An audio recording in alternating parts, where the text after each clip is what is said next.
Selamat datang di channel YouTube Osborn. Hari ini kita akan ngobrol-ngobrol terkait gimana sih caranya Osborn ngiklan. Nah, di depan kita sudah ada advertiser dari Osborn Rental Mobil. Hai guys. Kak Ega, mungkin boleh diperkenalkan singkat? Halo guys, nama aku Ega Novianti, aku advertiser di PT Osborn Mobilitas Indonesia. Hari ini kita akan ngebahas tentang konfigurasi Meta Ads rental mobil. Sip. Jadi kita akan bahas-bahas gimana sih strategi terbaik untuk perusahaan rental mobil bisa ngiklan di Meta. Nah, pertama-tama yang kita mau bahas itu terkait boost post versus ngiklan melalui Meta Business Suite. Nah, jadi kan ini dua hal yang berbeda ya. Kalau boost post langsung dari aplikasi Instagram. Kalau dari Meta Business Suite kita lebih kompleks, banyak yang bisa disetting. Lebih kompleks sebetulnya, tapi kenapa kita harus pakai itu? Meta Ads. Mungkin boleh dijelaskan ya. Oke, terima kasih Warren. Jadi gini guys, jadi kan ada boosting versus ads manager ya. Jadi kalau misal boosting tuh bagi kalian yang pengen ngiklannya lebih cepet, nggak harus banyak customize, itu bisa pakai boost post. Cuma emang ada perbedaan yang cukup kontras sih. Kayak contohnya kalau misal kita pakai boosting itu kan kita cuma bisa pakai satu kreatif ya. Beda dengan Meta Ads yang kita bisa pakai multiple kreatif. Nah, itu yang jadiin concern kenapa kita lebih prefer pakai Meta Ads. Nah, sebelumnya tadi kreatif itu maksudnya apa ya? Multiple kreatif, satu kreatif. Oke, kreatif itu intinya konten guys. Jadi kayak konten foto atau video itu kita bisa pakai lebih dari satu. Kalau di Ads Manager, beda dengan di boosting itu nggak bisa. Jadi singkatnya kita bisa banyak konten sekaligus diiklanin dibanding kalau boost post cuma satu-satu ya? Iya bener, jadi cuma salah satu aja. Terus nggak cuma itu, kayak misal konfigurasi, customisasi kayak untuk budget. Kan kalau di Meta Ads itu bisa pakai daily atau lifetime ya. Cuma kalau di boosting tuh nggak bisa. Gitu. Terus targetingnya juga kalau misal di Meta Ads itu kita bisa pakai postal code. Tapi kalau di boosting tuh nggak bisa. Kita pakainya city kayak gitu. Pakainya per daerah lah. Jadi kalau di Business Suite bisa lebih spesifik ya, karena berdasarkan kode pos. Ya betul, bisa lebih spesifik lagi tergantung dari target lokasi kita itu mau apa gitu. Tapi dari sisi pengusahanya nih, kita kan sebetulnya pengen iklan supaya mendapatkan leads yang banyak, bisa dapatkan revenue lebih tinggi. Nah, secara returnnya itu, apakah memang yang Meta Business Suite ini bisa menghasilkan return yang lebih bagus? Sebenarnya tergantung objektif. Jadi kan kalau misal kita ngiklan ya, ini saran aja ya, kalau misal ngiklan tuh kita nggak bisa fokus untuk 100% ke revenue. Otomatis kita juga butuh awareness dong. Otomatis kalau awareness-nya tinggi, revenue juga bakal mengikuti lah, atau salesnya bakal mengikuti. Nah, kalau di boosting ini tuh dia objektifnya nggak bisa banyak, jadi cuma 3 aja. Beda dengan di Meta Ads Manager, itu banyak pilihan objektif yang bisa kita sesuaikan dengan relevansi bisnis dan tujuan kita ngiklan. Tapi secara performa, boost post bisa nggak ngasilin leads yang mateng tanpa harus pusing-pusing di Meta Business Suite? Oke, ini cukup kontras ya perbedaannya. Kalau Meta Ads itu bisa Pak, karena Meta Ads kita bisa spesifikin ke audiens yang potensial. Nah, tapi kalau misal di boosting itu kan kita cuma pakai satu konten, dimana kita juga nggak bisa tahu nih performa dari konten itu tuh seperti apa. Karena secara measurement atau pengukurannya juga berbeda. Kalau Ads Manager kan pengukurannya lebih baik, jadi otomatis kita akan bisa membuat atau mengimplementasikan konfigurasi yang lebih bagus daripada boosting. Kalau boosting tuh measurementnya tidak sekompleks dari Ads Manager. Oh, oke. Iya. Simply karena kita bisa ngukur lebih detail di bisnis itu. Jadi yang bagi yang ngerti ya pasti bisa lebih teroptimisasi iklannya dibanding dengan yang boost post ya sederhana, tapi kita ngukurnya tuh nggak sedalam, nggak sedep. Oh, oke. Itu guys. Jadi kita emang harus pakai Meta Ads Manager ya, Business Suite. Nah, sekarang kita bahas nih gimana caranya kita bisa memaksimalkan si Meta Ads Manager ini untuk keperluan perusahaan rental mobil. Nah, ini kita langsung bahas ke Osborn-nya langsung ya. By the way, tadi itu suggestion aja ya. Kalau misal kalian mau ngiklan, baiknya ya pakai Ads Manager gitu. Nah, kita akan masuk ke namanya campaign set. Jadi kalau misal di Meta Ads itu ada 3 level guys. Campaign, ad set, dan ad. Gitu ya Pak. Nah, kita itu pakainya multiple ad, tapi satu campaign dan satu ad set. Jadi urutannya kalau ada pohon keluarga itu kayak campaign, ad set, terus ad-nya ada, kita bisa 3 ya, kalau 3 sampai 5 ad running. Jadi apa sih itu sebetulnya perbedaannya nih? campaign, ad set, sama ad itu. Oke, jadi kalau di campaign tuh kita bisa setting buat kita bisa set objektif. Jadi dari kita pertama ngiklan tuh, kita mau ngiklan, kita bisa set objektifnya dulu, kita mau apa.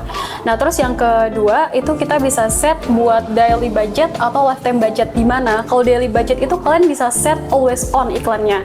Jadi nggak ada end date-nya. Beda dengan kita menggunakan lifetime, itu harus ada end date-nya, guys. Jadi kalau untuk di Osborne sendiri itu iklannya always on, makanya pakai daily budget gitu. Nah, kalau di AdSense sendiri itu kita bisa konfigurasi start date and end date, juga audience. Pokoknya lebih kompleks kayak ke audiensnya, lokasinya, placementnya mau di mana. Nah, itu kita bisa settingnya di ad set. Nah, kalau di ad, yaitu yang paling terakhir, itu materi iklannya. Nah, ini juga suggestion buat kalian ya. Jadi kalau di Meta itu menyarankan kita ngiklan atau ad kreatifnya itu lebih dari satu. Kalau di Osborne sendiri itu ada foto dan video. Itu gitu. Jadi perbedaan antara campaign itu kita bisa set objective budget, ad set itu audience, placement, start date, end date. Nah, kalau di ad kreatif itu lebih ke materi iklannya gitu. Dan di sini kelihatan ya, ad set kita itu cenderung bahkan no interest nih. Ini menarik nih. Jadi kita ngiklan ke orang-orang tanpa suatu interest tertentu. Nah, itu kenapa ya? Oke, kita itu pernah eksperimen ya, guys. Yang pertama itu kita pakai Advantage. Dan ya Advantage itu kita pakai full AI. Nah, yang kedua itu kita no interest, di mana kita nggak set apapun, kayak misal behavior atau lain sebagainya. Dan yang terakhir itu kita set menggunakan behavior dan ya macam-macam lah. By the way, guys, di ad set ini itu ada namanya smart learning, di mana AI ini tuh udah menargetkan audiens-audiens yang memang potensial menurut sistem untuk bisa menghasilkan konversi yang lebih baik dan lebih ya impulsif lah ya buat audiensnya. Jadi kalau misalnya nih ya, kalian set atau hasil eksperimen dari masing-masing bidang into industri berbeda, itu biasanya juga akan menghasilkan hasil yang berbeda dari hasil eksperimen itu. Jadi ini yang dipakai di Osborne, tapi juga kalau misalnya kalian punya eksperimennya lebih baik juga it's okay. Gitu. Jadi hasil eksperimen kita itu menunjukkan bahwa kita nggak set interest apapun, audiensnya seluas-luasnya, biarkan Meta yang mikir audiensnya siapa, itu ternyata yang paling perform justru. Iya, yang paling performnya di Osborne seperti itu. Tapi bukan yang versi AI-nya, bukan Advantage. Nah, justru bukan yang versi Advantage-nya nih, justru malah versi manualnya, di mana kita nggak set no interest dan tidak pakai AI. Ad kita itu campuran ya, ada video, ada foto. Nanti biar distribusi budgetnya tuh lebih merata ya. Iya, betul. Jadi tergantung mana yang audiens suka, apakah foto atau video. Jadi yang lebih perform akan lebih dibayakin buat distribusi budgetnya, intinya gitu sih. Tapi yang jelas kalau misal bikin ad kreatif, kenapa harus multiple atau lebih dari satu? Itu untuk kita ngasih suggest bukan kita ngasih materi ke iklan, ke sistem buat mendistribusikan materi yang lebih baik, intinya gitu. Dan akhirnya uang yang kita set itu bisa lebih dihabiskan di kreatif yang lebih lebih perform. Jadi lebih maksimal sih, lebih efektif lah ya. Campaign kita itu kan banyak banget ya objektif ya. Kalau di Meta Ads Manager ini ada 1, 2, 3, 4, ada 6. Ada 6 objektif yang kita bisa pilih di campaign settings. Dan kita cenderung pilih engagement. Kenapa kita pilih engagement? Kenapa kita pilih engagement? Karena kita pernah eksperimen ya Pak di sales. Jadi gini ya guys, kalau misal kalian menentukan objektif itu tergantung dari bidang usaha kita. Apakah kita jualan produk atau jualan jasa? Antara dua ini itu berbeda juga objektifnya. Kayak contohnya nih, kalau misal kalian jualan produk, baiknya pakai sales karena ada produk katalog yang bisa dipakai.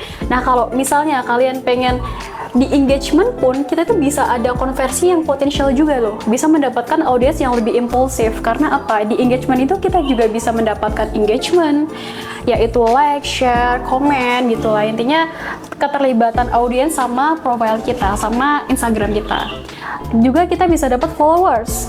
Dan yang terakhir, kita juga bisa dapat konversi. Nah, seperti yang saya bilang tadi, karena kita itu jasa dan kita juga percayakan smart learning kepada Meta, jadi kita bisa mendapatkan audiens yang lebih potensial dan lebih impulsif. Gitu.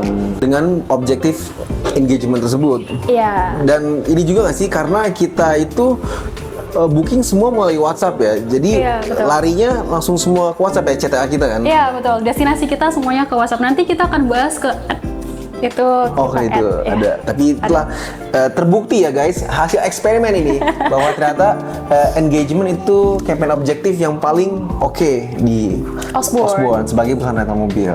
di sini nih, ini kita ngomongin budget berarti ya. Nah, kita set budgetnya tuh biasanya seperti apa, berapa, mungkin range-nya, dan gimana sih kita settingan gitu? Oke. Jadi kan yang tadi saya udah jelasin ya, di campaign set itu kita bisa set daily budget or lifetime. Nah, sebenarnya kalau misal best practice-nya nih ya dari Osborne, itu kita iklannya always on. Makanya saya pilihnya itu daily budget. Untuk range-nya itu sebenarnya kalau dari suggestion saya sebagai advertiser itu 70.000 sih Pak per day. 70.000 per hari. Itu minimal ya guys, cuman ya disesuaikan aja dengan perusahaan kalian masing-masing, itu it's okay. Cuman best practice-nya ya kalau best practice-nya itu sekitar 70.000 up gitu. Wah, 70.000 buat yang baru start kan pasti kayak 70.000 per hari. Lumayan juga ya iklan segitu. Tapi kenapa harus 70.000? Kalau kita start dari 30.000 bisa nggak sih per hari? Atau dari 40? Atau kok nggak bisa? Atau kenapa 70.000? Oke, kalau misal kalian punya budget di under 50.000, itu bisa juga kalian create-nya ya satu ad kreatif sih. Kalau misal dua it's okay, cuman kemungkinan nggak akan se-perform ketika kita fokusin ke satu ad kreatif. Itu yang pertama. Dan yang kedua, itu kalau misal kita set daily budget di atas 50.000, itu distribusinya akan lebih baik sih, dimana targetin lokasinya akan lebih fleksibel. Kalau misal semakin rendah budget, otomatis kan kita akan semakin terbatas ya buat set lokasi, buat set ad kreatif kayak gitu. Makanya saya set di atas 50.000 gitu, biar lebih enak aja, fleksibel aja, biar bisa lebih luas gitu reach-nya. Iya. Kalau di bawah itu kita bisa kayak iklannya kalah gak sih? Jadi nggak muncul-muncul. Kita kayak justru nggak bisa ngabisin uang 30.000 tanpa dapat hasil apa-apa jadinya ya. Sebenarnya gitu bisa aja. Kalau misal kita menggunakan, nih ya, kita berbicara tentang objective engagement. Jadi kalau di engagement itu walaupun dikit kita tetap ada awareness-nya. Dengan catatan, kalian memiliki materi iklan yang spesifik dan bagus, itu bakal ngehasilin audiens yang impulsif juga sih. Gitu. I see, oke. Jadi tetap aja ad nanti Berpengaruh besar sih. Apa sih ini A/B testing dan kenapa kita harus A/B testing? Oke, buat pertama kita tahu ya Pak, kita butuh objektif dan ad set ad yang seperti, intinya konfigurasi yang seperti apa, itu kita bisa menggunakan A/B testing. A/B testing ini itu fitur yang dikasih sama Meta buat kita tes beberapa objektif atau ad set atau apapun itu konfigurasi yang berbeda dengan campaign pertama. Nanti ada result di mana Meta itu akan mensuggest nih, akan ngasih data, output data ke kita, kira-kira mana yang sekiranya baik buat di-apply di konfigurasi berikutnya. Itu. Jadi A/B test ini tuh menurut saya cukup membantu ya buat kita eksperimen di awal. Ini sebetulnya bagian dari eksperimen kita yang akhirnya menghasilkan bahwa oh kita harus pakai engagement. Iya, betul. Kita budgetnya di atas 70.000 per hari. Oke. Jadi ini tetap aja penting banget sebetulnya. Betul. Testing ya, karena emang testing eksperimen tuh penting banget sih buat kita cari tahu. Nah, ini juga dari Osborne itu kita bisa lihat ya, kita destination ya atau CTA-nya ya, itu kita kemana sih sebetulnya dan kenapa? Kita menggunakan DM, Instagram, dan WhatsApp ya. Kita nggak pakai pihak ketiga guys. Kenapa kok di Instagram dan WhatsApp? Itu karena ada beberapa hal. Yang pertama, kita juga sesuaikan dengan internal kita. Itu yang pertama ya guys. Jadi posisikan mereka tetap bisa ngasih perform yang bagus ketika kita nggak pakai omnichannel. Itu yang pertama. Dan yang kedua, kami itu tidak menggunakan Facebook untuk placement iklannya karena ya again, eksperimen sebelumnya membuktikan bahwa Instagram itu lebih baik just only one Instagram aja. Only Instagram aja. Nah, terus kenapa kok saya tetap menargetkan Instagram? Kenapa nggak di WhatsApp aja? Nah, Instagram ini tuh menurut saya cukup oke ketika kita profile-nya atau masih baru lah ya, atau masih berkembang, itu bisa ningkatin profile visit kita. Itu. Nggak cuma itu, dengan ada interaksi ya dari audiens ke Instagram kita, itu bisa naikin performa juga guys. Itu sih, jadi selain WhatsApp-nya juga ada, Instagram-nya ada, jadi mendapatkan dua keuntungan sekaligus gitu sih. Kenapa saya set ke destinasi dua destinasi ya. Jadi emang kita di Facebook nggak ada sama sekali kita ngiklan. Nggak ada, karena again ya, hasil dari eksperimen membuktikan bahwa kurang potensial gitu kalau di Facebook. Mungkin bapak-bapak Facebook tahu lah ya. Atau owner bisnis owner pasti.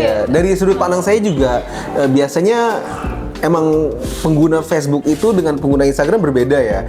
Jadi kalau saya lihat di Instagram ini cenderung sosioekonomiknya lebih tinggi dibanding di Facebook, dan akhirnya return kita yang kita spending iklannya lebih tinggi di Instagram sih kalau dari sudut pandang saya. Ya, betul. Di bagian ad, tadi kan sudah diinfokan ya, kita disinilah tempat yang paling krusial ya. Iya, kontennya itu kita settingnya di bagian ad. Betul. Nah, dan di sini juga ditulis bahwa kita harus lebih dari satu dan bisa foto atau video tergantung performanya nanti. Nah, itu boleh mungkin dijelaskan lebih rinci tentang ad ini kayak gimana dan best practice-nya seperti apa? Oke, jadi kalau best practice dari ad sendiri itu kan ada kita bisa upload manual atau kita pakai existing post. Nah, kalau saran saya itu kita bisa pakai existing post buat kita dapetin engagement, guys. Kalau misalnya kita pakai video, otomatis kan kita dapat views ya. Beda dengan manual yang nggak ada story-nya gitu. Kalau saya lebih prefer pakai existing post. Tapi kalau pakai existing post itu kita nggak bisa pakai pihak ketiga. Kayak contohnya kita pernah pakai form dari pihak ketiga ya Pak, dan itu nggak bisa dipakai kalau kita pakai existing post. Itu yang pertama. Dan yang kedua, kenapa kita pilih foto dan video? Karena ini tuh buat pilihan dari sistem buat menampilkan kira-kira lebih perform yang foto atau video. By the way guys, walaupun seperti ini kita tetap kok setiap 2 minggu sekali atau sebulan sekali itu kita bisa ganti ad kreatifnya tergantung dari perform yang mana. Gitu. Bentar, kalau kita ganti ad kreatifnya, apakah settingan sampai ad set dan campaign-nya perlu diganti juga? Oh, nggak usah. Kita cuma ganti ad-nya aja. Jadi ad set dan campaign-nya tetap sama. Oh, tetap sama, tetap running, cuma ganti ad kreatif. Betul. Apakah ada learning-nya lagi nggak tuh? Atau bisa langsung lanjutin perform yang udah oke selama ini? Yang learning yang kita tambahin. Makanya kalau waktu pergantian itu, kita jangan ganti semuanya. Kita sisakan satu dulu.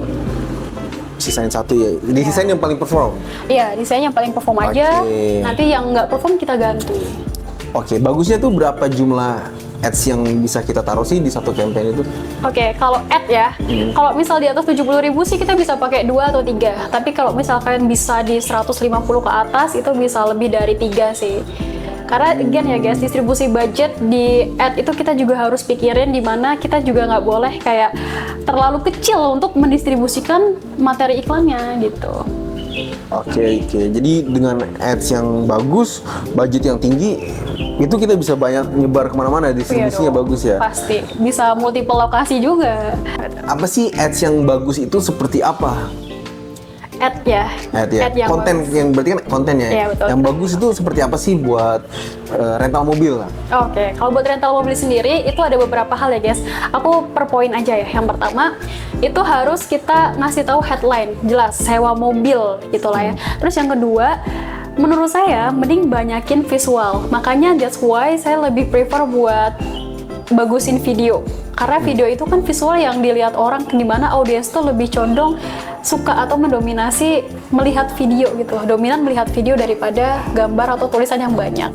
Nanti yang ketiga harus spesifik ya guys, karena kan namanya kita di Instagram kan kita nawarin, otomatis kita harus ngasih konten yang spesifik, kita jasa apa, terus nama perusahaan kita apa, kayak gitu. Kira-kira dari Kaiga ada yang mau ditambahin nggak dari sisi campaign, dari ad set atau dari ads?